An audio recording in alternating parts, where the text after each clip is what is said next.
Hey lovely people out there, welcome to my YouTube channel and thanks for clicking on this video.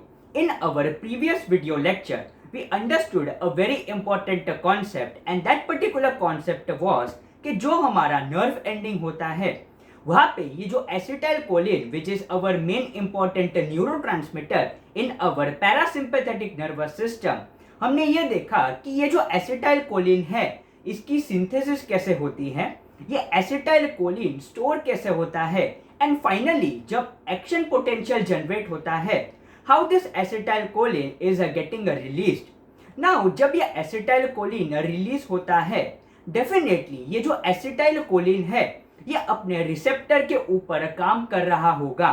सो आज के इस video lecture में हम ये देखेंगे कि ये जो कोलिनर्जिक सिस्टम के हमारे जो रिसेप्टर्स होते हैं वो कौन से होते हैं, what are its main important division and कौन से receptor कहाँ पे present होते हैं। We are going to see all of this in this particular video presentation. Now ये जो video presentation है following points have to be covered. The very first important point is what is the meaning of the words para-sympathomimetic and para-sympatholytic. Then we will be looking at the division of para-sympathomimetic drugs which are also known as cholinomimetic drugs.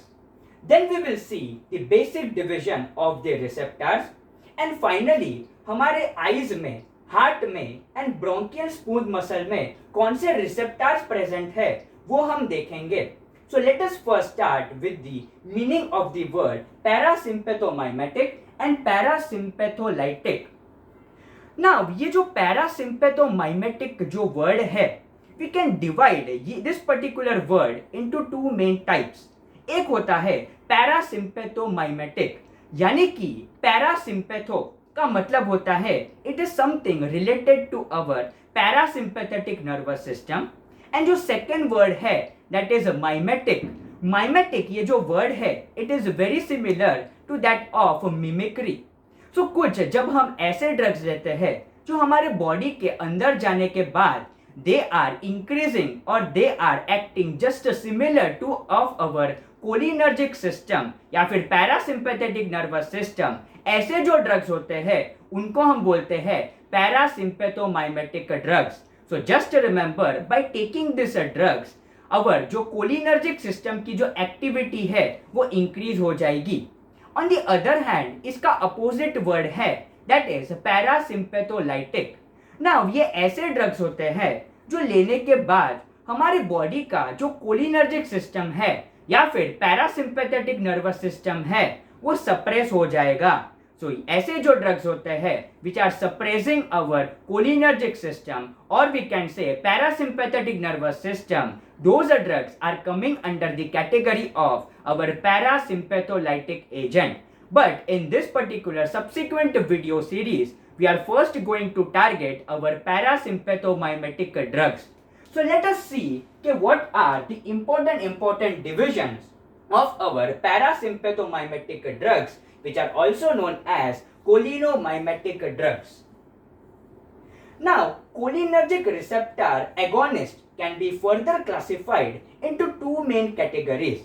The very first one is known as directly acting cholinergic agonist and the second one is known as indirectly acting cholinergic agonist. Now, the very first thing that we need to understand is what do we understand by the word agonist? And और एक term होता है and that is known as antagonist. So first let us talk about what do we understand by the word agonist. Now agonist is nothing but जो भी substance होते हैं या फिर जो भी drugs होते हैं which is having affinity towards the receptor. What do we understand by the concept of affinity? Concept of affinity is nothing but it is love of a particular substance or we can consider it as a drug for a particular specific receptor. So agonist के पास दो properties होती है. The very first property is it is having affinity to bind with our specific receptor and after binding to that specific receptor it will show intrinsic activity यानी कि जो receptor के अंदर कुछ जो इंट्रासेल्यूलर कंपोनेंट्स प्रेजेंट होते हैं वो एक्टिवेट होंगे एंड अकॉर्डिंगली एक सिग्नल या फिर एक रिस्पॉन्स जनरेट होगा. So our agonist is having two important activities. The very first one is it is having affinity to bind with a specific receptor, and after binding with that specific receptor it will show intracellular or we can say intrinsic property. On the other hand, जो हमारे antagonist वाले जो drugs होते हैं ये क्या करते हैं, it is having affinity to block our receptors. So ये क्या करेंगे, जो रिसेप्टर्स है उसको जाके बाइंड कर देंगे यानी कि उसको ब्लॉक कर देंगे सो दैट बाकी के जो सब्सटेंस है जो ये पर्टिकुलर रिसेप्टर को स्टिम्युलेट करते हैं वो नहीं कर पाएंगे. So our antagonist is only having one important property and that is it is having affinity to block our receptor. So remember these two words, these are very important. Now the second question arises, what do we understand by the concept of directly acting cholinergic agonist and indirectly acting cholinergic agonist? So in our previous video discussion हमने एक बहुत ही important concept discuss किया था and that was कि ये जो acetyl choline है जब साइनेप्स में आता है, this acetyl choline is working on it's specific receptors. Now जो भी ड्रग सब्सटेंसेस डायरेक्टली जाके हमारे रिसेप्टर्स को स्टिम्युलेट करेंगे, those drugs are known as directly acting cholinergic agonist. And as I told you कि ये जो एगोनिस्ट होते हैं it is having two important property. That means it is having affinity to bind with our receptor and also it will show some intracellular or intrinsic changes. Now second जो drugs होते हैं which are known as indirectly acting cholinergic agonist, ये क्या करते हैं, हमने पढ़ा था कि ये जो synapse है, this synapse is having a very important enzyme and the name of that enzyme is acetylcholinesterase. Now normally क्या होता है कि जब ये एसिटाइल कोलिन साइनेप्स में आता है, एसिटाइल कोलिन की activity is getting terminated by a very important enzyme and the name of that enzyme is acetylcholinesterase. So one strategy can be we can block the activity of this particular enzyme. उसके वजह से क्या होगा कि ये जो acetylcholine जो synapse में प्रेजेंट है उसका जो डिग्रेडेशन है वो नहीं होगा एंड रिलेटिवली अगर एसिटाइल कोलिन एस्टरेजेस को हमने ब्लॉक कर दिया, that means can I say the level of acetylcholine in the synapse will be more.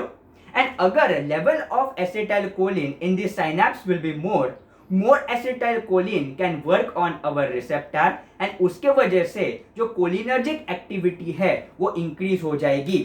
So we have two important strategies. The very first one is directly acting agents. ये क्या करेंगे, directly जाके receptor को stimulate करके cholinergic activity बढ़ाएंगे. And second one is indirectly acting drugs. ये क्या करेंगे, indirectly they are increasing the level of acetylcholine by inhibiting a very important enzyme and the name of that enzyme is acetylcholinesterase. उसके वजह से जो acetyl choline का concentration है वो बढ़ जाएगा एंड अल्टीमेटली जो कोलिनर्जिक एक्टिविटी है वो बढ़ जाएगी. Now further, when we talk about the division of our cholinergic drugs, we can say directly acting agents can be further classified into two important categories. The very first one is known as choline esters and the second one is known as alkaloids. Similarly, ये जो indirectly acting agents होते हैं, we can further classify them as reversible and irreversible. Now, ये जो drugs के example है, we will be looking at those examples of our drugs in our subsequent video lectures. यहाँ पे just simply हमने classification study किया है. Now let's see कि what are the main important division of our cholinergic receptor. So cholinergic receptor can be broadly classified into two main categories. The very first one is known as muscarinic receptor and the second one is known as nicotinic receptor. Now ये जो muscarinic receptor होते हैं, this muscarinic receptor are having 5 important main subtypes starting from M1 to M5 And nicotinic receptor can be further classified into two important divisions. The very first one is known as N receptor and the second one is known as NM receptor. So now let us see the first important receptor, that is muscarinic receptor. Now the first question arises कि ये जो muscarinic receptor है इसका नाम muscarinic receptor क्यों पड़ा? The answer is very simple. There is a very important substance and the name of that substance is muscarine. So ये जो muscarine है it can stimulate this muscarinic receptor. इसके वजह से ये जो receptors को हम नाम से बोलते हैं that is muscarinic receptor. Now this muscarinic receptor can be further subclassified into 5 main subclassification, or we can consider it as subtypes of our muscarinic receptor starting from M1 to M5. Now let's see कि ये जो receptors होते हैं वो हमारे body में कहाँ पे प्रेजेंट होते हैं. नंबर 1 important point is कि सारे के सारे जो रिसेप्टर होते हैं they are present in our central nervous system. Now let's see कि ये जो M1 receptor है वो कहाँ पे प्रेजेंट होता है. So this M1 receptor is present on our gastric gland and in our central nervous system. M2 receptor is very well concentrated inside our human heart. M3 muscarinic receptor is present on smooth muscle, exocrine gland and endothelial cells. And M4 and M5 they are mainly present in our central nervous system. Now ये जो 5 type के muscarinic receptor present होते हैं इनमें से ये जो M1, M3 and M5 receptor जो होते हैं they are mainly stimulatory receptor and बाकी के जो 2 receptor present होते हैं that is M2 and M4 they are mainly inhibitory receptor. Now ये जो M4 and M5 है they are mainly present in our central nervous system. So इस पे हम ज़्यादा फोकस नहीं करते. Mainly we need to focus on our M1, M2 and M3 receptor. So now let's see logically कि हमारे different जो muscles होते हैं या फिर different locations होते हैं वहाँ पे logically how we can remember कि which receptor is present, and after stimulating those particular receptor at those specific locations what will be its action. So let's see the very first important concept, that is receptors which are present in our human eyes. Now human eyes में we have 2 important muscles. The very first muscle is known as radial muscle which is also known as dilator pupillae, and the second one is known as circulatory muscle which are also known as constrictor pupillae. Now let's think logically. What is the main important role of our pupil? Now pupil का सबसे important काम होता है कि जो light की entry है उसको मॉनिटर करना. Now we know कि parasympathetic nervous system में what is the main important triggering point of our parasympathetic nervous system, यानी कि ये जो parasympathetic nervous system है कब हमारी बॉडी के ऊपर डोमिनेट करता है. So the answer is whenever we are in a relaxed state, whenever there is no stress, at that time parasympathetic nervous system is getting activated, or we can say it is dominating our human body. Now whenever we are in a relaxed state, what do you think कि more light should enter into our eyes or a less light should enter our eyes? The answer is whenever we are in a relaxed position, we are not in hurry या फिर हम कोई भी stressful condition में नहीं है. So at that time हमारे जो pupil है वो constrict होने चाहिए so that less light can enter, and as there is no threat, as there is no threat, so हमें आजू बाजू की चीजें अगर दूर की चीजें ना भी दिखे तो भी कोई प्रॉब्लम नहीं है. So in that particular scenario जो लाइट एंटर होनी चाहिए that should be less, and for less light intake in our eyes our जो हमारा pupil है वो contract होना चाहिए. So for that our eyes are having a very important muscle, and the name of that particular muscle is constrictor pupillae, or we can consider it as our circular muscle. So now as I told you कि जो हमारे muscarinic receptor present होते हैं that is M1 and M3 ये स्टिम्युलेटरी receptor होते हैं. And अभी हमने पढ़ा कि जो स्मूथ मसल होते हैं वहां पे mainly we have M3 muscarinic receptor. So ये जो आईज में प्रेजेंट होते हैं that is mainly present in our sphincter pupillae, और वी कैन से जो सर्कुलर मसल्स प्रेजेंट होते हैं they need to be stimulated, and for those stimulation of our circulatory muscle we have M3 muscarinic receptor, and what it will do, it will produce meiosis, यानी कि जो pupil का जो size है वो कम हो जाएगा. So less light will enter into our eyes. Now the second important concept is about the ciliary muscle. Now as you can see on your screen, here are our ciliary muscle and ये जो है that is our lens. Now the concept of ciliary muscle is इसका जो एक point होता है that is fixed, and जो दूसरा point होता है that basically moves. Now just think कि अगर हम relaxed state में हैं at that time we need near vision or far vision. The answer is जब भी हमारे पे कोई भी stressful condition नहीं है we do not need to see far away things. So हमें far vision की ज़रूरत नहीं है. We need the near vision. So now अगर हमें near vision चाहिए तो जो हमारे लेंस होने चाहिए that should be globular in size, ना कि flat. Now जब भी ये ciliary muscle basically जब ये relax होते हैं, so जब ये relax होंगे it will be like this. And whenever this ciliary muscle are basically relaxed, ये जो लेंस है इसके ऊपर ज्यादा स्ट्रेच आता है. So this lens are basically flat, and whenever the lens are flat, our eyes are basically accommodating for far accommodation, यानी कि हम दूर की चीजें properly देख सकते हैं. But as we are not under any kind of stressful situation, we are not requiring any kind of far accommodation. हमारी जो eyes है that can be mainly focusing on our nearby objects, and उसके लिए हमें near accommodation चाहिए. So for this what we will do, we will contract this ciliary muscle. So when this ciliary muscle is getting contracted, so जो lens के ऊपर जो stretch आता है that will be less, and relatively जो हमारा lens है that will become globular. And जब ये लेंस globular हो जाते हैं, what is the main important thing? Our eyes are basically fixed for looking at the near vision.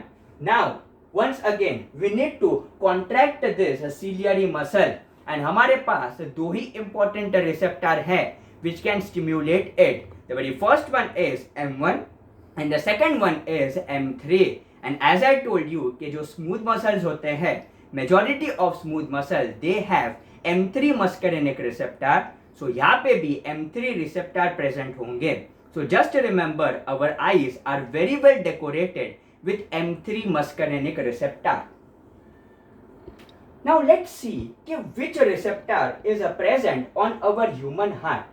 Now human heart में the muscarinic receptor which is present that is M2 muscarinic receptor. Now हम इसे logically कैसे समझ सकते हैं?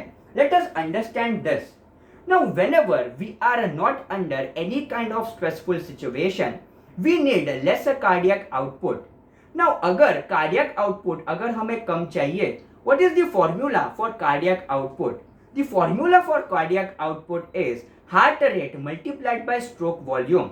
So अगर हमें cardiac output कम चाहिए, we need to reduce our heart rate or we need to reduce our stroke volume.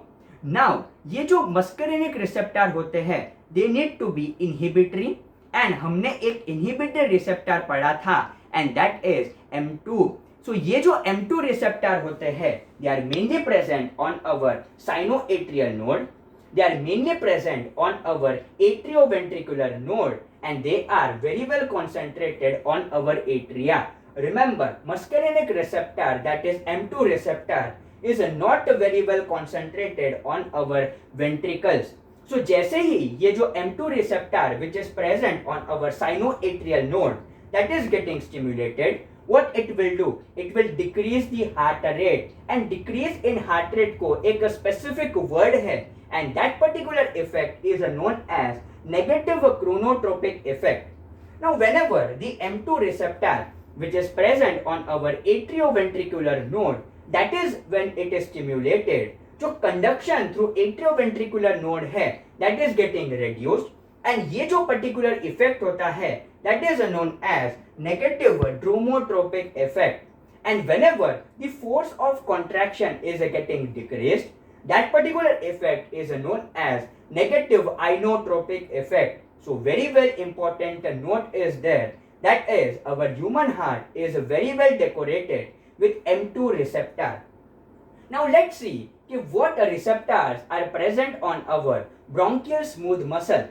Now just think logically कि अगर हमें कोई स्ट्रेसफुल कंडीशन नहीं है, in that particular condition do our body need more oxygen और relatively less oxygen?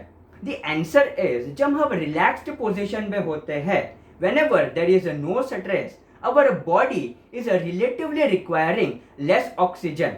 Now अगर less oxygen चाहिए, so do our bronchial smooth muscle के जो सेल्स है वो कंस्ट्रिक्ट होने चाहिए या फिर डायलेट होने चाहिए? द आंसर इज कि अगर हमको ऑक्सीजन कम चाहिए, then our bronchial smooth muscle should constrict, and उसके लिए it need to be stimulated. And हमने पढ़ा था कि जो स्मूथ मसल्स होते हैं mainly they are having M3 muscarinic receptor, so our bronchial smooth muscle they are also having M3 receptor. So उसके वजह से क्या होगा, it will lead to bronchoconstriction, and also it will lead to increase in the tracheobronchial secretion. Now can you guess a important contraindication from this, कि अगर एक patient है who is suffering from asthma, उन patient में we cannot give such a drugs which can lead to bronchoconstriction. Why? Because asthma patient में already that particular patient is having problem with breathing.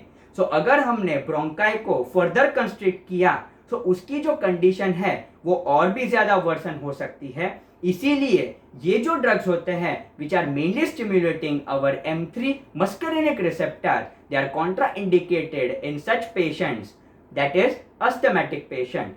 So that's it for today's video lecture.